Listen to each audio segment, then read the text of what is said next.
That's for me. There's certainly a sense that Fergie liked to have fun, she liked to sort of play jokes, but actually it began to wear rather thin. She's like a sort of steamroller that just keeps going.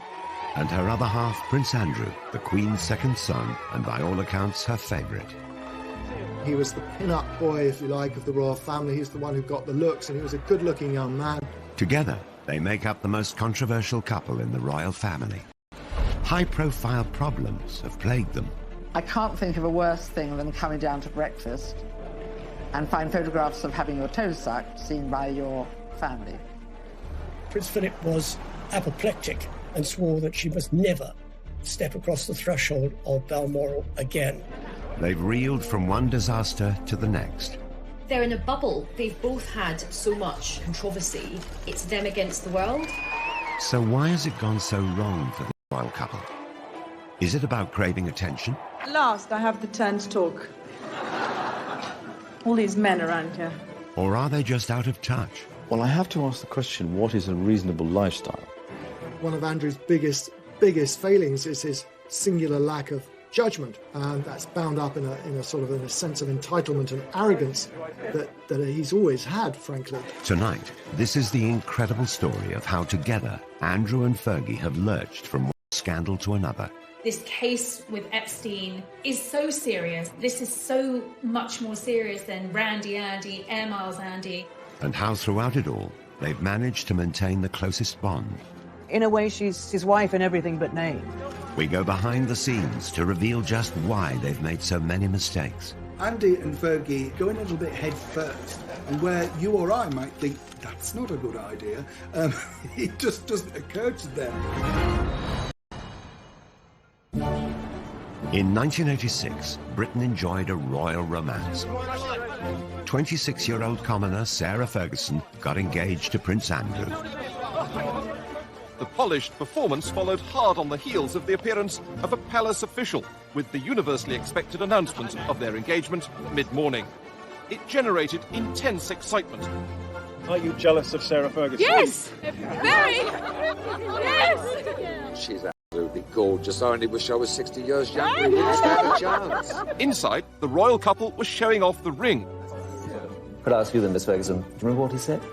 Absolutely. But I'm not telling you. What went awry with that dashing young couple? And what led to the downfall of the Duke and Duchess?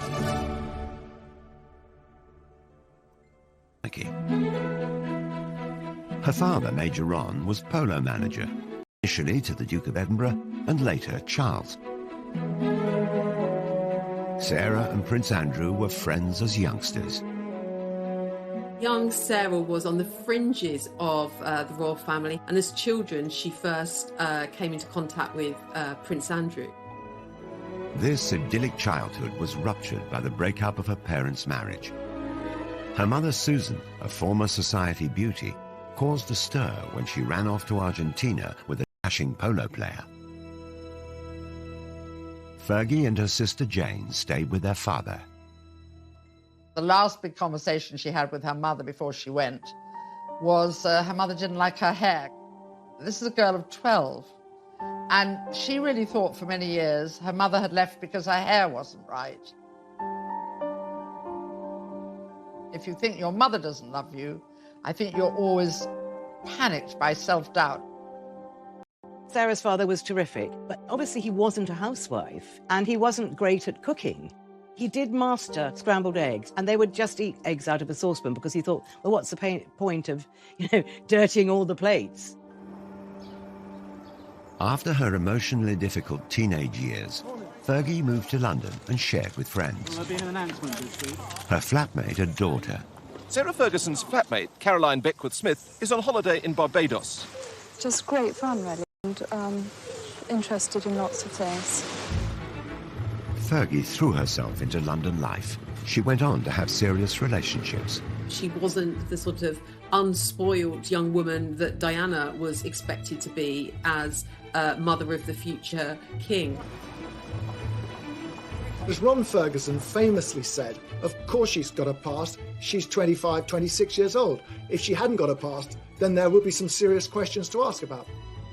Dated a stockbroker, then lived with a millionaire called Paddy McNally. She enjoyed the jet-set lifestyle in his chalet in Switzerland. She and McNally, who was a widower with 2 young sons, fell in love, and they had a fairly lengthy romance. But McNally was much older, almost 20 years older than Sarah. He was very rich. Fergie likes very rich men and was living a good lifestyle. But I don't believe for a moment there was any question of McNally proposing to Fergie. The romance and lifestyle came to an end. But in 1985, she found her prince. Although Fergie and Andrew had crossed paths in childhood, they'd had very different upbringings. Well, Andrew has a unique place in royals of Queen Victoria's reign. She and Andrew had a very close relationship. He's constantly described as the Queen's favourite son. They are extremely close, and in a way closer than Charles and Anne ever were. He was spoilt, and Andrew was pretty assured of himself. He knew what he wanted, and he made sure that he got it. He had the looks, he had the physique, and you either liked him or you didn't like him. I think a lot of people didn't like him. If some of his fellow pupils didn't like him, the same couldn't be said of women. Prince Andrew had already been christened with a number of nicknames regarding his life. Randy Andy is the best known. The Prince has a practiced eye for the ladies, and his romantic adventures have been well publicised. The gossip columns make no mention of a serious romance at the moment, possibly because the list of temporary romances is so long. Andrew had served as a Navy helicopter pilot during the Falklands War, then later moved to HMS Brazen. His helicopter is a Lynx, which he's nicknamed the Hussy, as in the Brazen Hussy. He was one of the country's most eligible bachelors. Here was our hero wartime prince who came back from the Falklands, dashing and handsome with a rose clenched between his teeth. He was incredibly good-looking in his youth, and he was very popular with women, and he had an eye for women. The organisers of the sports display hadn't forgotten the prince's reputation with the girls. 12 of the most shapely danced before him, and the prince's face said the rest. Prince Andrew had had a rather checkered love life. He'd been in a relationship for a long time with Koo Stark, the American actress. Koo was an absolutely beautiful young woman, very much in love with Andrew, but she wasn't going to fit the bill for a royal bride. Although there had been rumours of marriage, the couple split. He was 26, he was at an age where the Queen really wanted to see him start thinking about settling down, and Sarah came into his life at just the right time. In 1985, Fergie appeared on the dashing prince's horizon, and the matchmaker was none other than Princess Diana. Diana and Fergie had met when they were younger, and Diana actually wanted Fergie to be her lady-in-waiting, but she was turned down, as she said, by the men in grey. So Diana thought, OK, I will get my own back. Ascot was coming around. Diana suggested that Fergie join the royal party, and Andrew met her, and they clicked right away. It was a fast match, a pretty quick romance. It was clear they would not be a traditional royal couple. Sarah and Andrew fed each other what the Queen and other members of the royal family made of it, but it was something that they plainly both remembered because it was brought up in their engagement interview some nine months later. We were made to sit next door to each other at lunch at Ascot. Yes, and you made me eat chocolate profiteroles, which I didn't want to eat at all. I then didn't have him, so I got hit. Then Very it started hard. from there. I think that's probably where it... I was meant to be on a diet. They were both keen to set the date for a royal wedding. I would very much like it to be in the summer. And so would Sarah. Sarah more so, because I think that... Get on with it. Get on with it and get it out of the way.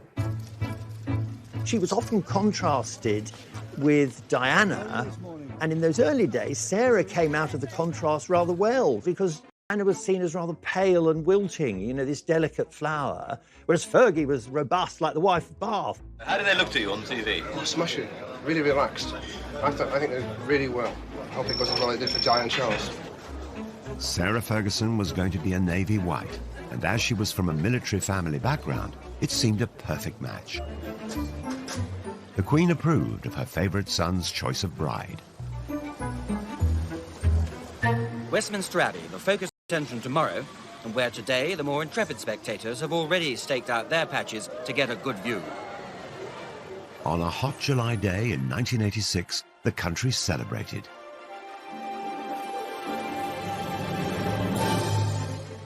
Fergie's 17-foot train had the initials A and S intertwined and sewn in silver beads.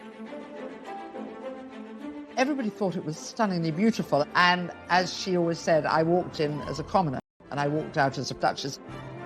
A bit of a fairy tale, that, wasn't it? I mean, it's Cinderella, you know.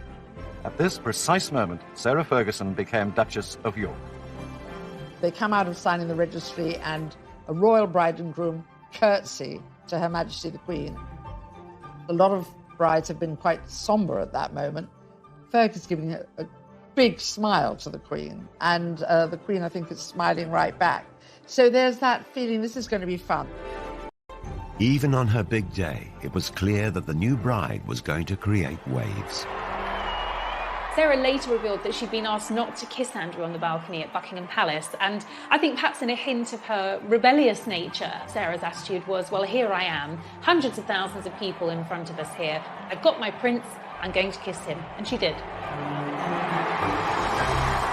Others were not as impressed by the displays of exuberance. I was commentating at the time at the wedding, and when they went behind the altar screen to go and sign the registry, they were larking about a bit, and I said to my co-commentator, that's a marriage that's not going to last. Press and public adored the new, fun, unfussy couple, especially the all-action Duchess. I think that their brand and their image was really positive. Creating a positive impression enables you to kind of influence and effectively manage your reputation. The newest arrival typifies the greater freedom of the young royals, becoming the first royal duchess to get a pilot's license, complete with very un-Biggles-style hair grips. I was absolutely in love with Sarah Ferguson as a wee girl. I thought she was just so refreshing. I think they had this amazing honeymoon period. They really were the golden couple, and she was really seen as a genuine breath of fresh air. The Yorks weren't just a hit at home. The following year, the couple embarked on a 25-day tour of Canada. Their tour of Canada went extremely well. There were tens of thousands of people pouring out wherever they went. They wanted to see the new bride, they wanted to see the new bridegroom. It was a terrific tour, that tour to Canada, 1987. I was on it, actually, and it was a great privilege to be there. They were hugely popular. They were enthusiastic. I think that's what the public reacted to. They weren't there just to cut the ribbons at the opening of things and say, how nice to meet you and have you come far, but actually engage with people. I could not go through a whole tour, letting my darling husband of a year and a day do all the public speaking. So we agreed, for once, that I should have the last word tonight. The Yorks were like no other royal couple before, more relaxed and far less serious. You make us feel so at home here. And I'm just a little bit sad that number 99 of the Edmonton Oil isn't here to meet me tonight. But the fun times did not last long. Stormy waters soon appeared for the Navy wife and the handsome prince.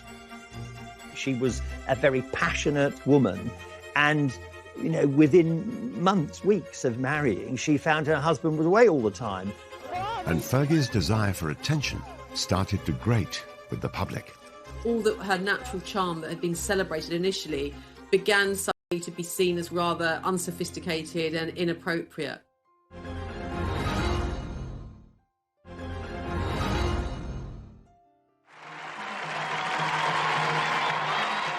After marriage, Fergie embraced her new life with gusto. Her Royal Highness, the fair Duchess of York, leading forth her heroes on behalf of the International Year of Shelter for the Homeless. In 1987, she took part in the now infamous It's a Royal Knockout. His Royal Highness, the tantalisingly eligible Prince Edward. It was younger members of the royal family actually making fools of themselves, and it was bad television. It was bad for the royal family. A one-off charity event organised by Prince Edward, it was hosted on the lakeside lawn at Alton Towers. Fergie and Andrew had their own team. Basically, we're the best. We're the best blue bandits there are. And they were with, I remember, Pamela Stevenson, who was a big comedy actress at the time. And it was just crazy. They were rushing all over the place in these sort of medieval costumes, and Fergie was really over the top, sort of shouting and yelling. It was just very, very undignified. Okay, it's Meatloaf's coming in.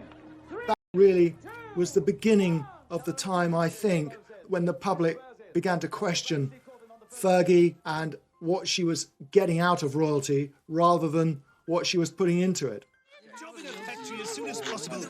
Like many others of the time, she was mocked mercilessly on the satirical puppet show Spitting Image. Oh, do get a move on, Lurgy, you old slag. It's been well over an hour. I know, sausage, but I'm putting on my makeup. They very much heightened some of the tropes about her. So, you know, they made her hair very, very red, and they really accentuated her freckles. And they also, rather cruelly, made a big issue about her weight. Get your royal T-shirts here. 4 sizes, small, medium, large and Fergie. If you're Sarah Ferguson watching that, you are going to feel a sting of pain. Come on then, come on, let's. The Duchess was struggling to adjust to her new royal life. She was vulnerable, and it didn't help that there were cruel comparisons in the press to her elegant and beautiful sister-in-law, Diana. Sarah's always had a weight problem. It goes up and down with monotonous regularity, and the media always drawing comparisons between Fergie and Diana. Diana looking very sort of slim, beautiful.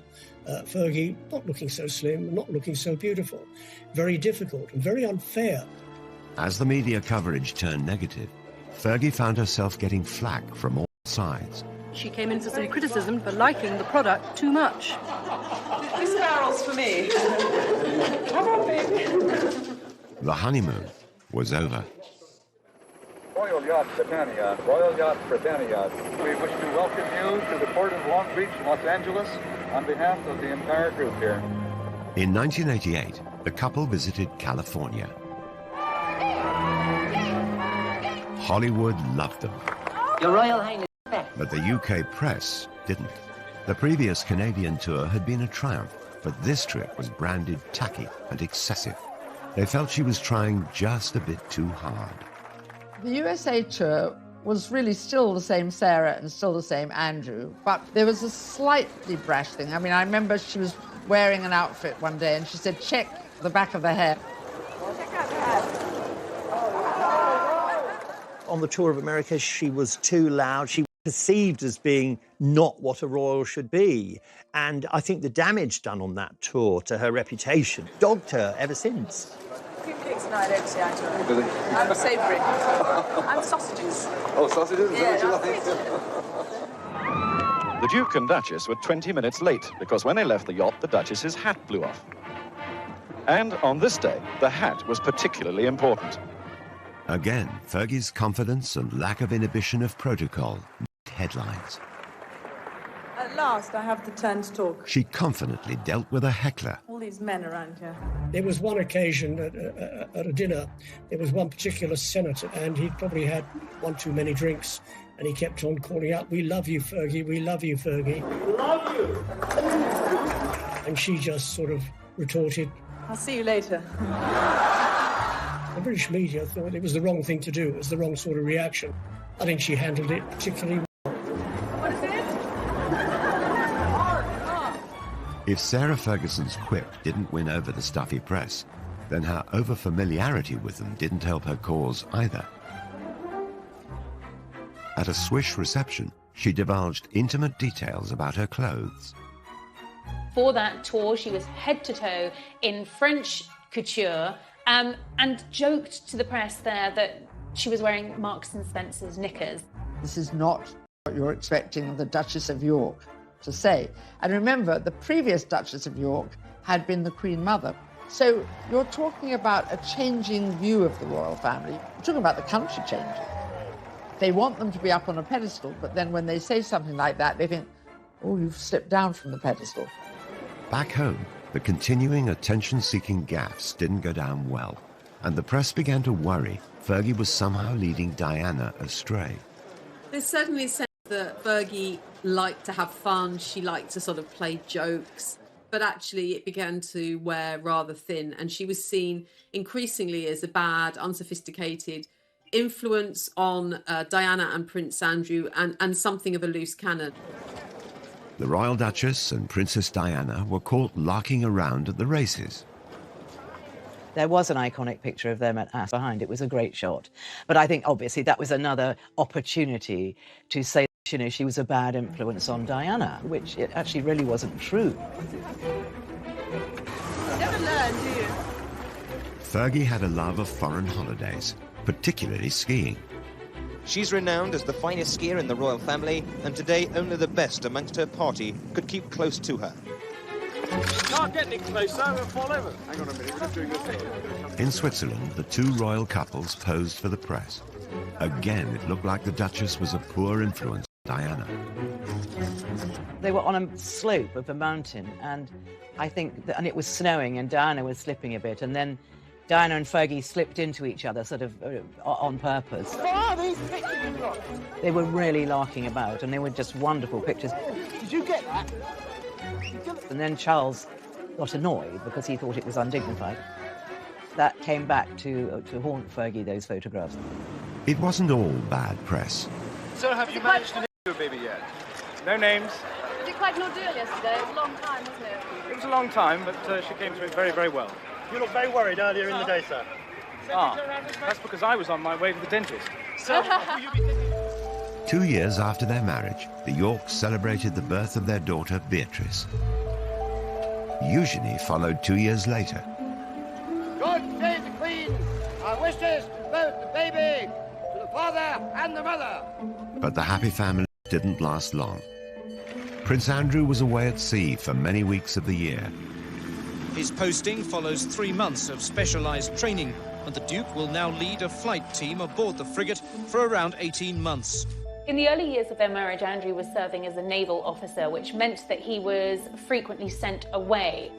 And for Sarah, that meant being at home at the palace on her own for long periods of time. And in fact, she later recalled that she got to see her husband 40 days a year.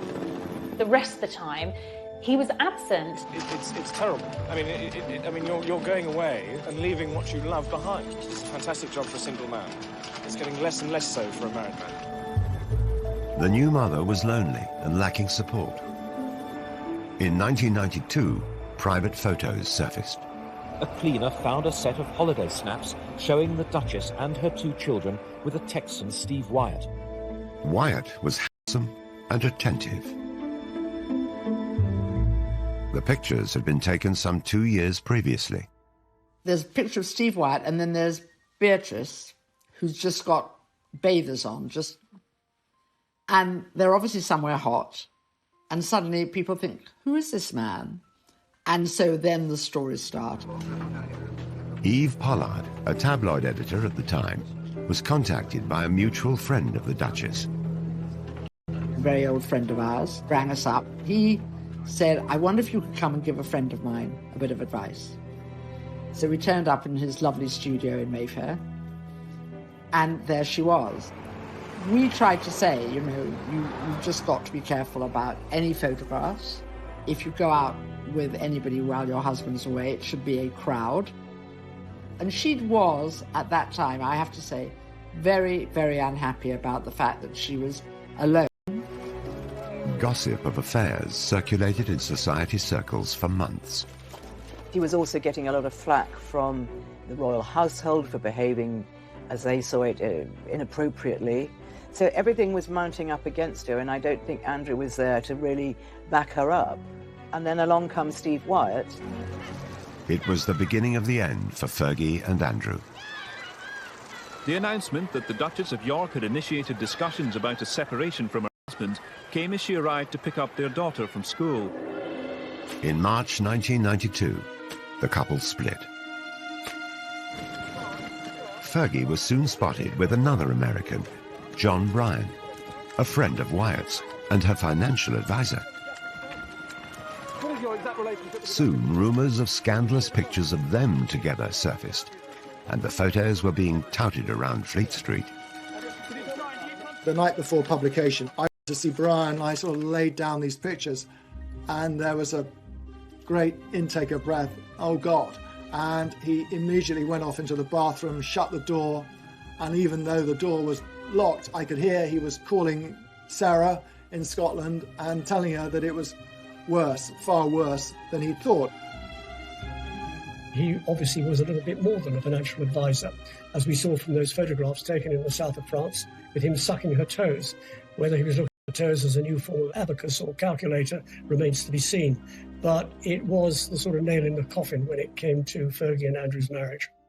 It was a sellout scoop for the Daily Mirror. 300,000 extra copies were printed, and as the public snapped them up, the newspaper was unrepentant. Unfortunately for Sarah Ferguson, she was staying with her in-laws at Balmoral. The papers were all laid out for breakfast. Sarah took one look around the dining room and thought, "There, but for the grace of God, go the lot of you. I'm going." So she went back upstairs, and obviously she had to see the Queen. And the Queen, remember, these two are fairly close, and the Queen was furious with her, just furious. She fled the castle and the press. No longer the luxury or privilege of an aircraft of the Queen's flight, for the Duchess just an ordinary scheduled flight to Heathrow. It spelled the end of Fergie's life as a royal, and that was absolutely devastating for her. It was never how she had expected things to turn out.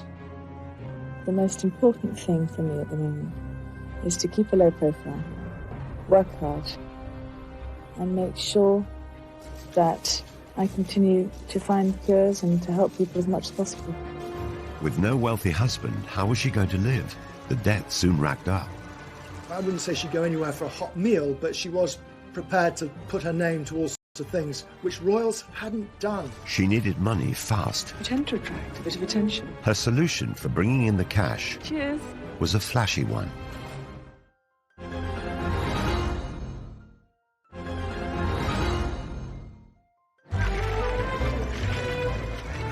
The Duke and Duchess of York announced their divorce in May 1996. By August that year, Sarah Ferguson was no longer able to use the title Her Royal Highness.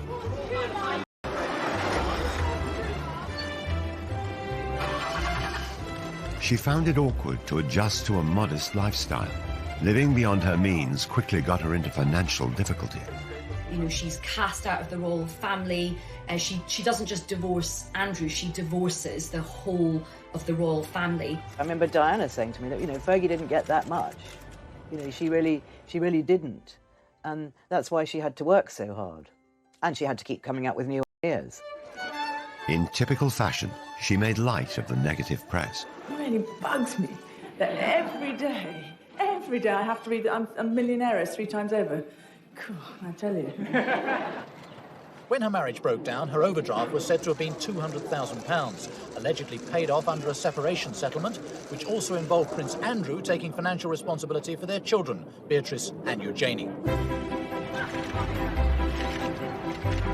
The news reports varied. At first, she said the royals gave her no financial support at all. Then she admitted to receiving £15,000 a year. It was then reported that the divorce settlement from Prince Andrew was worth several £1 million. Later, it seemed to emerge that actually she had a settlement around sort of £3 million. So I think it's likely that the divorce settlement was much more favourable than perhaps Fergie initially suggested. We've never known the full details, but we think she was meant to get money to buy a home, but I think probably she was so much in debt by then, she just used the money to pay off her debt. That's what I understand. Sarah Ferguson's debts stood at around £1 million. Just over a year later, her debts were reported to be in the region of £4 million. She had no concept of money coming in as opposed to money going out. About £300,000 went on her staff costs. £150,000 she would spend in a year on gift. She travelled a lot. Those were expensive costs. The simple fact was that she spent more than she had, and she rapidly got into serious debt. I think that's the story of her life, really. She just is a very free spender and very, very generous. But if you're like that, you know, you do get into financial trouble unless you're earning millions all the time. Sarah did have money problems. That was well advertised everywhere, and she wasn't ashamed of that. You know, She got up out of bed and thought, right, I've got to make some money here. Fergie tried to earn a living. She knew she had cachet as a former royal. She also knew the best place to sell herself. She attempted to rebrand herself in the United States. I'm so unconventional that instead of serving tea, I serve ocean spray ground apple juice drink. She made this series of cranberry juice commercials for American TV and is said to have pocketed $500,000. It has a distinctive taste that gives you a real zing. No wonder you Americans threw that tea into the harbour. The Americans, God bless them, they love people with titles. If you're a lord, well, yeah, you're pretty good. But if you're a duchess, wow, you sort of hit the jackpot. She'd been married to the son of the Queen and was prepared to endorse brands. So for PR companies in the States, their Christmases had come early. They saw her as this really feisty pioneer woman. You know, she was really brave to carry on and go and make her own money. They loved that. Sarah Ferguson also teamed up with Weight Watchers, which was publicised through another set of glamorous TV commercials. It's the hardest thing in the world, staying on a diet. While no one knows what Fergie earned, during their 11-year association, she lost 50 pounds in weight. I think it probably connected with a lot of women because when you're a princess or a commoner, we know how painful it is when people make cruel jibes about our appearance. Fergie also signed endorsement deals with cosmetic companies and makers of fine tableware. She was a spokesperson for Waterford, you know, china and ceramics. She was a spokesperson for Avon makeup. Brands wanted access to Sarah's royal connections and the kudos that would bring to their brands. So she was hot ticket. She was really in demand. Fergie was a success in America. She was a duchess in debt, but tomorrow Sarah Ferguson will announce she's close to paying off her overdraft with Coutts Bank, around £4 million of it. Then, in 1998, Fergie landed a plum guest role in one of America's most successful sitcoms, Friends. The fourth season finale of the worldwide TV show was watched by 20 million viewers in America and nearly 7 million in the UK.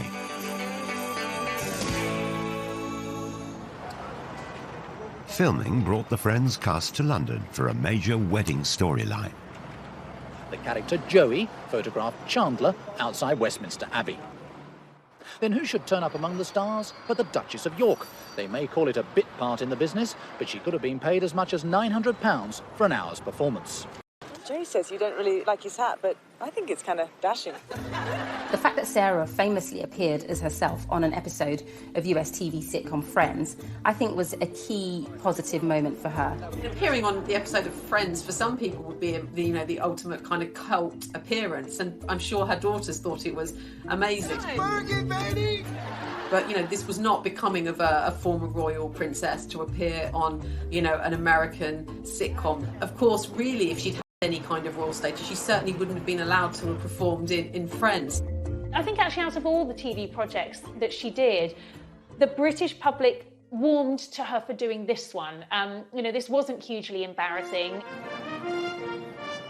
Even so, Fergie had profited from her royal status.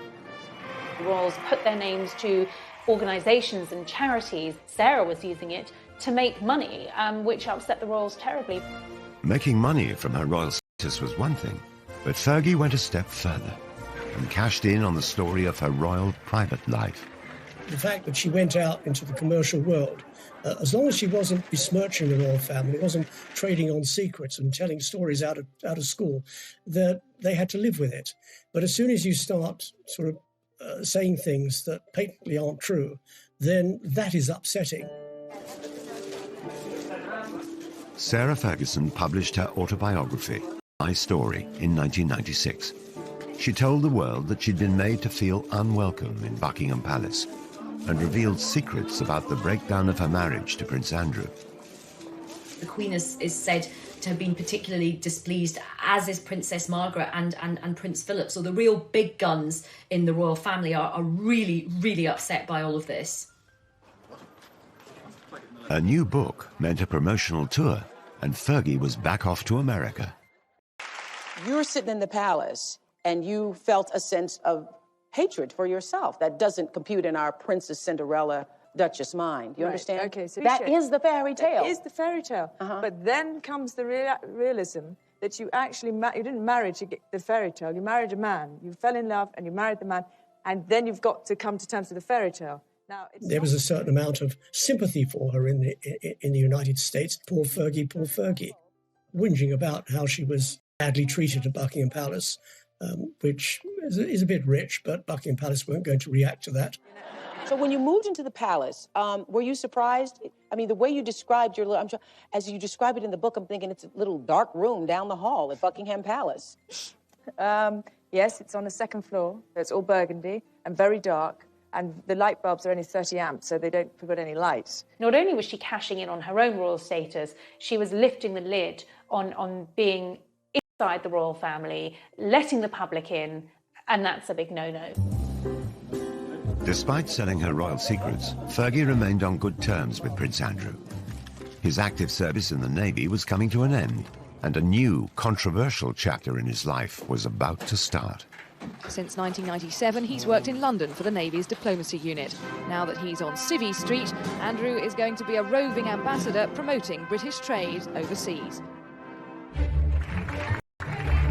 Fergie's ongoing quest to make money played out in the media. But there were more PR disasters on the horizon, and this time, a scandal of epic proportions. She'd done something very, very stupid. I think she really had to lay her soul bare in order to sort of exonerate herself from what she'd done.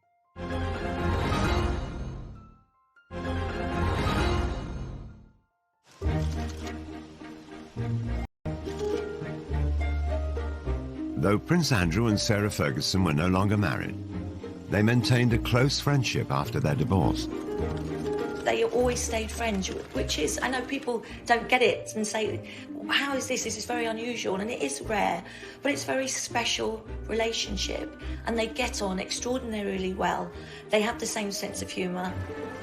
In 2008, Fergie moved in to share Andrew's home, the Royal Lodge in Windsor. Their friendship has intrigued royal watchers. They're the couple who, they might not have the label of being husband and wife, but they're definitely kind of soulmates, I think. Soulmates, whose friendship brought its own problems. The next disaster to hit would rock not only Andrew and Fergie, but the whole royal family. He kept saying he wanted to meet Prince Andrew, and he would pay her $500,000 if she could fix that. Posing as an Arab businessman, Mahmoud had played out hundreds of undercover stings on high-profile personalities since the early 90s. Victims were cajoled into making embarrassing confessions or trading illegal substances. The fake sheikh operations were often criticized as entrapment. He would do these meetings at the Savoy, the Dorchester, all these glitzy places, and so many celebrities and other royals got stung by him. Fergie was likely targeted because of her well-publicized money problems and her friendship with her ex-husband. By 2010, Prince Andrew had retired from his successful naval career and had a new role as a special trade envoy for Britain. Okay, of course. So you 500,000 in... Yeah, but that's in wire transfer. That has to be wire transfer, I mean, obviously. The News of the World set up a sting to secretly record Fergie. Despite the grainy and low-quality footage, she can be heard offering access to Prince Andrew. It's £500,000 when you can, to me, open doors. Big Prince Andrew? Yeah. Is that a deal? Yeah. What she was proposing and what she was saying she could do, and using Prince Andrew basically to shake down some money from a man who she thought was a very rich foreign investor, but in fact was an undercover journalist. It's one thing to be, trading off the fact or the fact that you had once been a member of the royal family, but what is not really appropriate is the fact that you're no longer a member of the royal family, that your ex-husband has a sort of governmental ambassadorial role, and you're offering access for huge amounts of cash. Prince Andrew knew absolutely nothing about what was going on. This is something that Fergie had arranged all by herself and was going to present it as a fait accompli. But, you don't sell a member of the royal family for cash. But the fake sheikh had caught far worse on camera. After agreeing she would be paid a £500,000 fee by wire transfer, Fergie was seen accepting a cash deposit of just under £30,000. She left the ill-fated rendezvous with the suitcase containing the cash. She'll give it back, but her reputation is in tatters. When you looked at it, she was obviously distressed, she was smoking, she was drinking, and he was there with this sort of suitcase of money. I think out of all of the embarrassing deals, this was the most serious. Andrew had no option but to completely distance himself from this. It was very embarrassing for the royal family. In 2016, the fake sheikh was himself exposed as a law for evidence. Did you lie to get a front-page headline? What do you say to that, Mr. Mahmood? What's your reaction? Mahmoud was convicted and sentenced to 15 months in prison. But his sting on Fergie had done its damage. She apologised to the Queen, she apologised to Prince Andrew, and she's got this extraordinary ability to bounce back. And she did bounce back.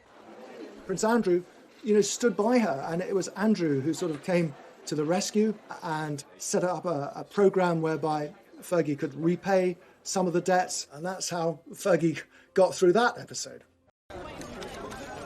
Fergie made a public apology. Fergie had to try and defend herself, and in typical Fergie fashion, she went onto the networks to do it. She went onto the Oprah Winfrey Show and reflected with Oprah on what had happened. They watched a playback of the entire fake sheikh video before Fergie made dramatic revelations about her state of mind. Because I was in the gutter at that moment. So I know exactly, I'm very aware of the fact that I'd been drinking, that I was not in my right place. People love Oprah, and I believe that by speaking to Oprah, Sarah felt that it could have a positive impact on her. She really had to lay her soul bare in order to sort of exonerate herself from what she'd done. And it was extraordinary that she did it. It was a very, very brave thing to do. But then she'd done something very, very stupid. It was kind of like the ultimate collision of a royal and reality television. So, of course, people loved it in America. You have to respect her for that, because that really takes guts to be able to do that. I think I'm authentically myself sitting here right now, and I'm going to give it a good shot. Somehow or other, she managed to turn the tables. I don't think she meant it to be, but it turned out to be an absolute masterstroke.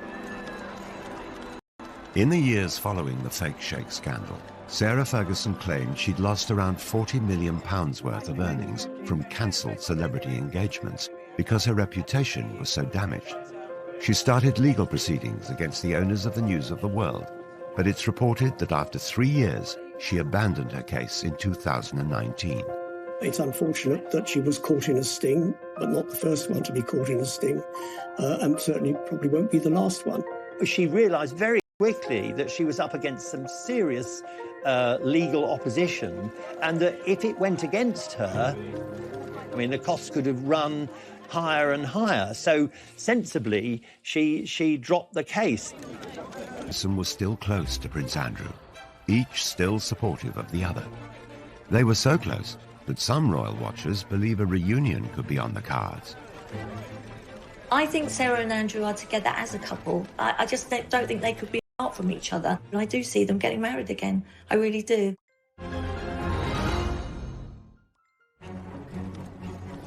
Disaster after disaster.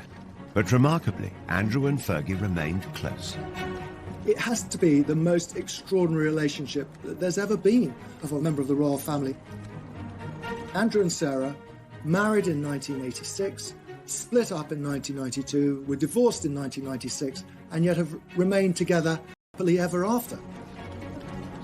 Sarah refers to Andrew as her bestest friend, her knight in shining armour. Andrew and I speak every day, and it's very important that we do keep that huge friendship. They may have divorced 24 years ago, but the pair still live together. They have their holidays together. They have a home they bought together in Switzerland, a skiing lodge, and in fact, they now spend most of their time together. It is interesting that neither of them have really found anyone else since their divorce, and I think even though they're not formally married, I think they kind of are together, like in an emotional sense.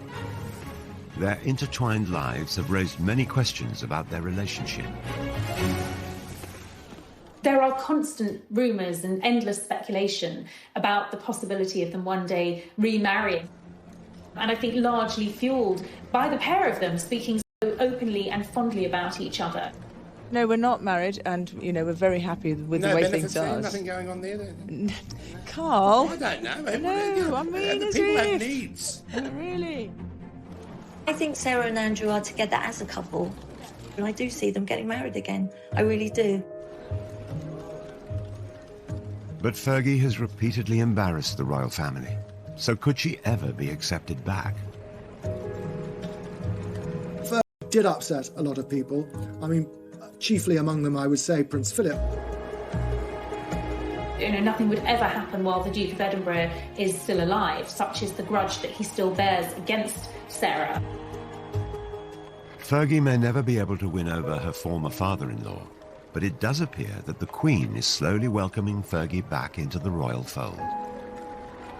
Queen still has a soft spot for Fergie, and very occasionally Fergie's invited up to Balmoral. After the Duchess was excluded from William and Kate's wedding, a sign of acceptance was the invitation to Harry and Meghan's. She was ousted for a long time, and I think she found that very sad. Regardless of their marital status, the Yorks continue to present themselves as a family unit. The Prince, Fergie, and the two princesses, and all four attract ridicule. How do I look? Like a puppet of the bourgeois oppressors? Perfect. See you later. I mean, Beatrice's hat, which was unusual, was compared from everything from a loo seat to a pretzel. Just like her mother, Beatrice shrugged off the ridicule and put the hat up for auction, raising £81,000 for charity. It's also been noted that the princesses have inherited their parents' love of the high life.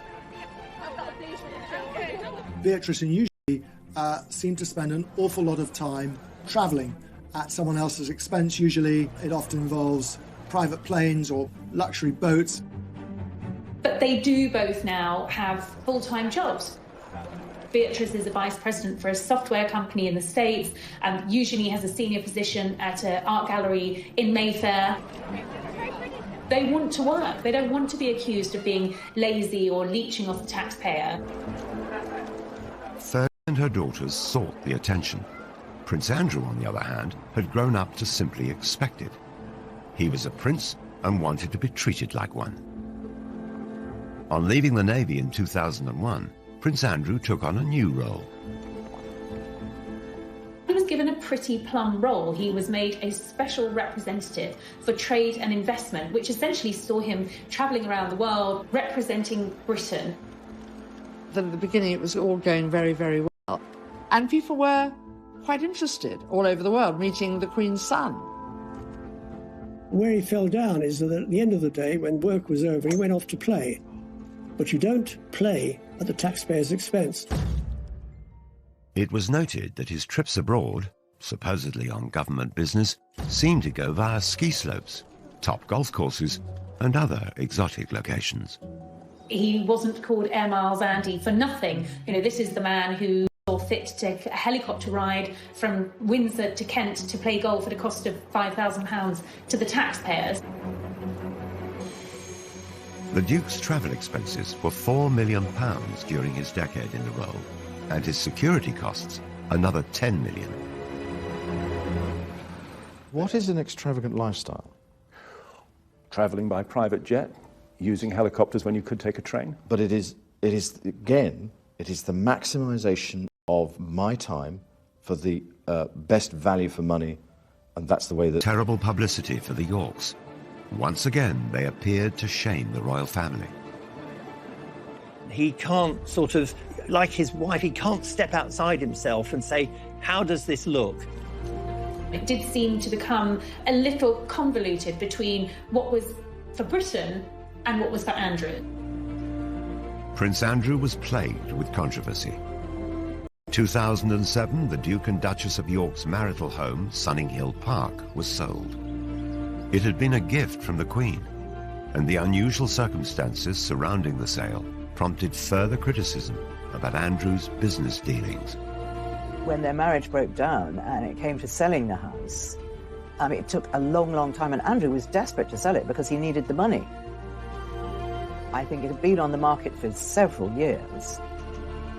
Quite remarkably, he managed to sell it to a Kazakh billionaire who not only bought it, but bought it for £3 million over the asking price. The buyer was the son-in-law of the former Kazakh president. He paid £15 million for the property, despite then apparently leaving it empty for 8 years. Not a brick of it remains to this day. It was bulldozed to the ground. It was later reported that Andrew had tried to help the Kazakh oligarch become a client of Coutts, the bank used by the royal family. And the controversy kept on coming. It appeared that the prince simply didn't care what people thought. From his meetings with Colonel Gaddafi's son to holidays with a convicted Libyan gun smuggler. He seems to delight in these relationships, and it's said it's because he's very much drawn to power and wealth. But one of Andrew's friendships would prove more damaging than them all. I mean, this is so much more serious than Randy Andy, Air Miles Andy. And this is a criminal case.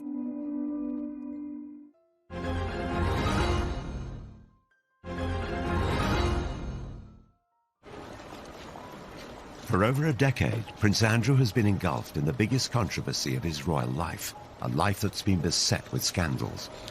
He met Jeffrey Epstein around about 1999 through Ghislaine Maxwell, whom he'd known for years. Ghislaine was a girlfriend of Jeffrey Epstein. Epstein was very, very anxious to have somebody like Andrew as his friend because, you know, he's got a real-life prince. And it gave him so much kudos. I think around about 2000, he went to St. James's in the British Virgin Islands on Epstein's private jet and had made several trips. The high life was what attracted him to Ghislaine Maxwell, and he invited her to parties at the Palace. He invited her shooting at Sandringham, always with Epstein in tow. 2 months before Epstein attended Princess Beatrice's 18th birthday party, a warrant was issued for him over the sexual assault of a minor. The fact that he'd invited Epstein to Sandringham, he invited Epstein to Windsor Castle as a guest of the Queen, says a lot for the man's judgment. Epstein served 13 months in prison for soliciting an underage girl for prostitution. 2 years later, in 2010, Prince Andrew was photographed walking with him in Central Park during a 4-night stay at his New York mansion.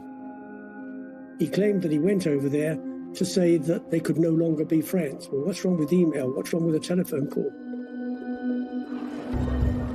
It was also revealed that Sarah Ferguson had accepted a loan from Epstein.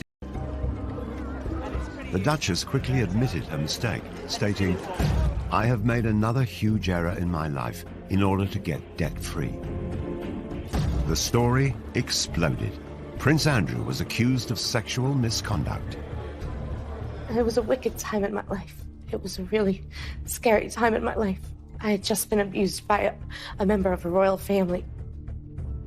She alleges that she was forced to sleep with Prince Andrew when she was underage. Very serious allegation. It's one which Prince Andrew denies. Epstein committed suicide in jail in 2019. Prince Andrew has strongly denied the accusations made against him, and he made a rare and very controversial interview from inside Buckingham Palace. Do you regret the whole friendship with Epstein? Now, still not. And the reason being is that the people that I met and the opportunities that I was given to learn, either by him or because of him, were actually very useful. The fact that, as reported, that he said to the Queen that it had gone well gives a very clear indication of the man's poor lack of judgment. Prince Andrew's interview was widely criticised. This was one disaster too many. Days after the interview, Andrew stepped down from royal duties. There have been many ups and downs for Sarah and for Andrew, but, for the Duke of York to essentially be forced into an early retirement, to step down as a senior royal, is a sign of just how serious this is. He can't do any charities. Virtually everyone who had anything to do with him has now... Statement saying the Duke of York expressed regret for his ill-judged association with Jeffrey Epstein. But the story just won't go away. This week, former Epstein associate Ghislaine Maxwell was arrested. She denies the charges against her and any wrongdoing. American authorities have made a formal request for Prince Andrew to speak to them as part of their inquiries. They claim previous requests for help have been repeatedly declined, whilst Andrew's lawyers say his offers of help were effectively rejected. There are clearly questions that need to be answered, and we have yet to see whether the Duke is going to cooperate. There are precious few people standing by him, I have to say. As time goes on, more and more of Andrew's support has sort of melted away, but there is one solid support, and it's Sarah. Sarah Ferguson has defended her ex-husband in television interviews, newspaper articles, and on her social media.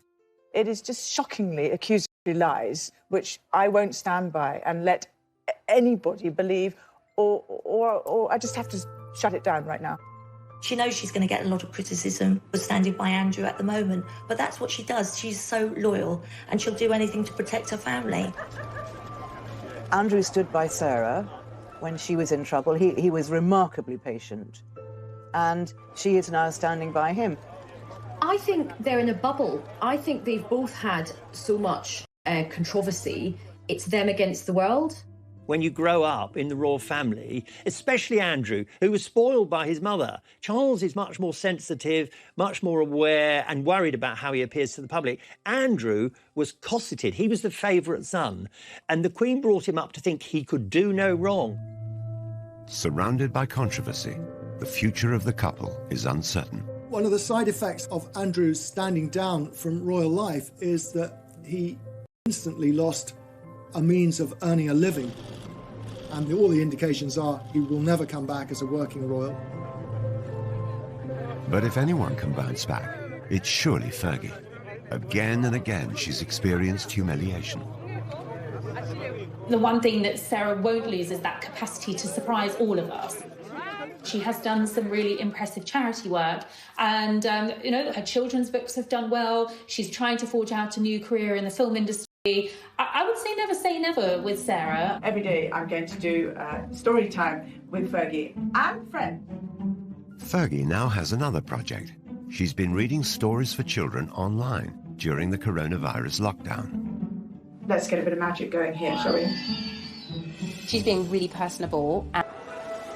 For Andrew, his future might rest more on his ex-wife than he could ever have imagined. Only recently there was a picture on social media of himself and Fergie packing together lunches to deliver to local nurses and stuff. So he's trying to do some good. But again, whatever you put up in this situation is ridiculed.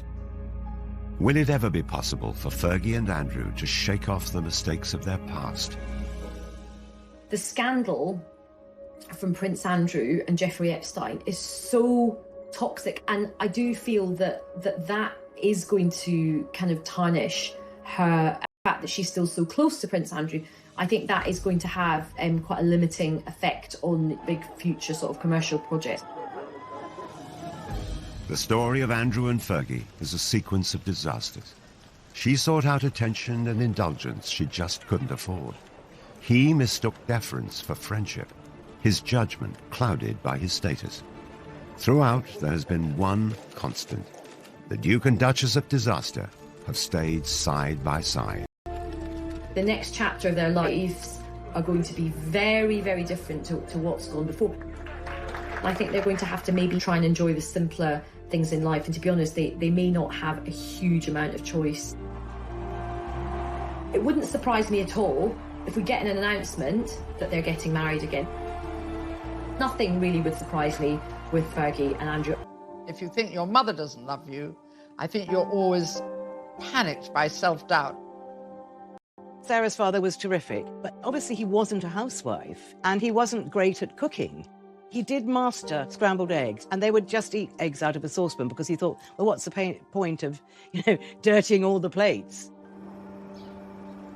After her emotionally difficult teenage years, Fergie moved to London and shared with friends. Her flatmate adored her. Sarah Ferguson's flatmate, Caroline Beckworth-Smith, is on holiday in Barbados. Just great fun, really, and interested in lots of things.